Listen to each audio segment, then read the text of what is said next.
Hey everyone, welcome back to the channel. Today I have a story for you that will stay with you long after this video ends. A story about kindness, fate, hidden identities, and how a single act of compassion from an ordinary man changed his life in the most unexpected way possible. So settle in, because this one begins with a single dad, a rainy evening, and a stranger who looked completely forgotten by the world.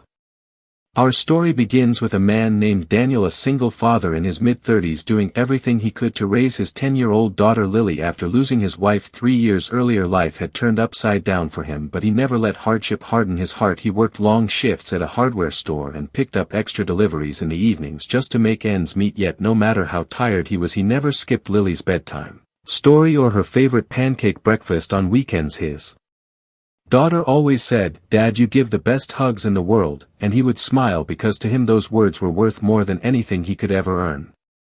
One cold rainy night, Daniel and Lily were walking home from the bus stop carrying groceries for the week. The rain was pouring so hard it looked like the whole street had turned into a river. Lily tugged on his sleeve and whispered, "Dad, look." Sitting by the closed bakery door was a woman covered in a soaked blanket, her hair tangled, her clothes muddy. She was shivering so badly that her teeth were clattering together. Many people walked past her, some glanced for a second, but most pretended not to see her. Daniel could never do that. He knew what it felt like to struggle, and even though money was tight, he always told Lily that kindness is something we never run out of unless we choose to withhold it.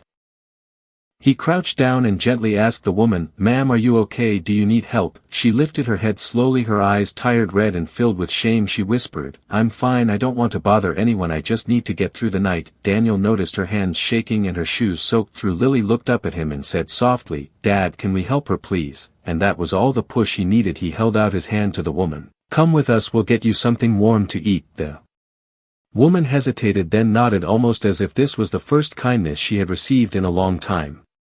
They walked together to a small diner near their neighborhood, the kind that always smelled like coffee, pancakes, and old memories. Daniel ordered her a bowl of hot soup, a sandwich, and tea, while Lily offered her the extra scarf she had inside her backpack. The woman looked overwhelmed. She couldn't stop thanking them between sips, fanning her trembling hands over the warm cup. She introduced herself as Marie, but didn't say much more about her situation, and Daniel didn't ask. He believed that sometimes people needed warmth before they could open up. After dinner, Daniel walked her back to the bus stop shelter so she could stay dry for the night. He gave her some money, not much, but enough to get breakfast in the morning. She tried to refuse, but he insisted, "Just take care of yourself, okay?" She nodded with teary eyes, thank you for seeing me when no one else did," and that moment stayed with both of them more than they realized. The next few days went by normally. Daniel worked, Lily went to school, but every time rain hit the window he wondered where Marie was. He visited the bakery corner a few times, but she wasn't there. Life continued until one Saturday morning a loud knock echoed through their small apartment. Daniel opened the door expecting maybe a neighbor. Instead he froze. Standing outside were two well-dressed people in formal suits holding briefcases behind them. A black town car waited in the parking lot. The woman stepped forward and said, "Good morning, are you Mr. Daniel Carter?" He nodded cautiously. She handed him a card. "We are attorneys representing Ms. Marie Delaney. We need to speak with you urgently. May we come in?" Daniel was confused. He stepped aside and the lawyers entered, looking completely out of place in his simple living room. One lawyer spoke gently, "Mr. Carter, our client asked us to locate you. She has been searching for you for weeks. We're here to explain a few things, starting with who she really is." Daniel had no idea what they meant. Marie was homeless. How could she have lawyers? The attorney continued. "Marie Delaney is the rightful heir to the Delaney Industries estate. She disappeared after a family dispute and was presumed missing. She recently recovered enough to return home, and the first thing she requested was that we find the man and the little girl who saved her life that night." Daniel blinked, stunned. Lily peeked from behind the couch, utterly confused. The attorney handed Daniel a sealed envelope. Inside was a handwritten letter from Marie, the words shaky but sincere. She wrote that she had been battling severe depression after years of manipulation from greedy relatives trying to control her inheritance. She had been pushed out of her own home, mentally exhausted, emotionally shattered, and wandered the streets, hiding from the world. She wrote how Daniel and Lily's kindness that night was what gave her the courage to return to her life and reclaim her name. She ended the letter with, "You reminded me that there is good left in the world. I owe you more than words can express." Daniel's hands trembled as he finished reading. Then the attorney handed him another envelope, heavier this time. Inside was a document stating that Marie had set up a trust fund for Lily's education, fully paid until university, along with enough financial help to lift Daniel out of the constant struggle. The attorney added, "Ms. Delaney insisted this is not charity charity but gratitude. She also hopes you will visit her so she can thank you in person. Daniel didn't know what to say. He had never expected anything in return. He helped her because it was the right thing to do. That evening when the lawyers left, Daniel sat with Lily on the couch and explained everything. She listened wide-eyed, then hugged him saying, "See Dad, kindness always comes back." He laughed softly, holding her close. "Maybe you're right, kiddo, maybe it does."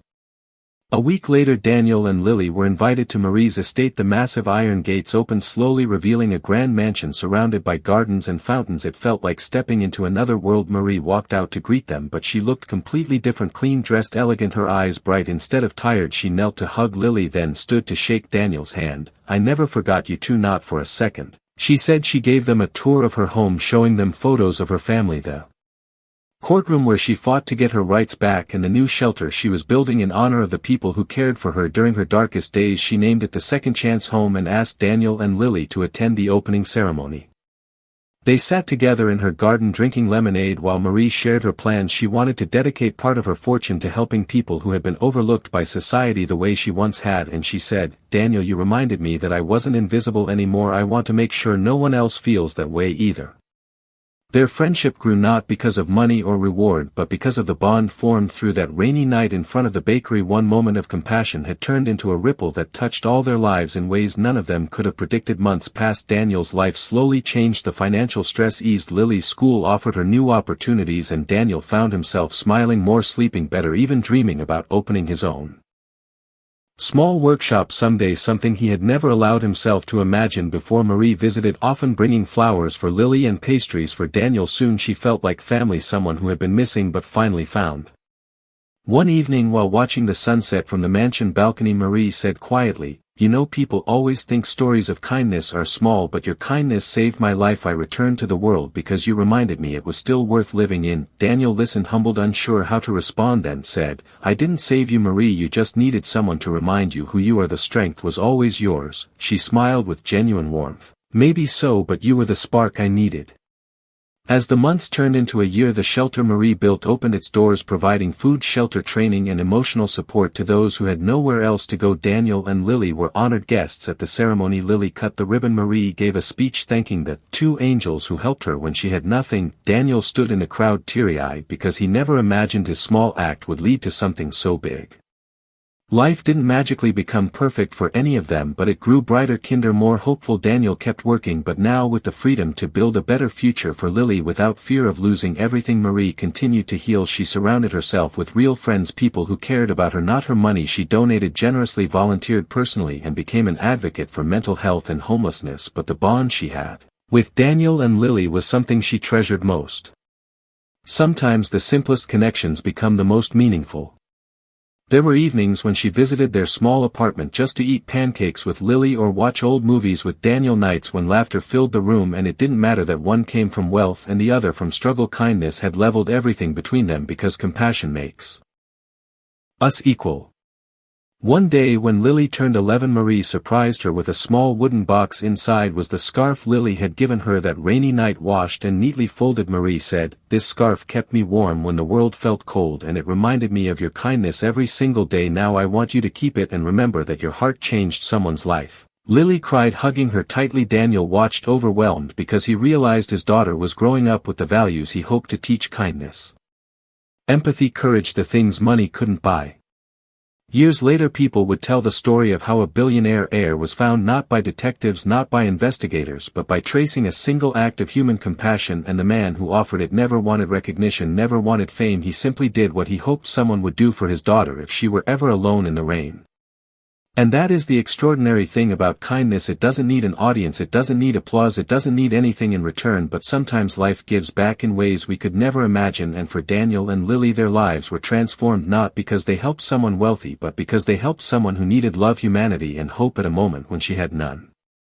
And Marie, she learned that even when the world feels cold, even when people turn away, there will always be someone who chooses kindness, who stops in the rain, who says, "I see you." And for her, that person was a tired single father and his little girl with a scarf in her backpack.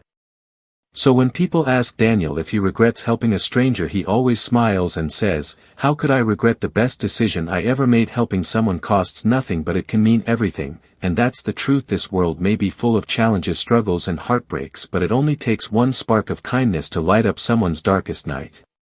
Thank you for listening to this story. If it touched your heart, don't forget to like, share,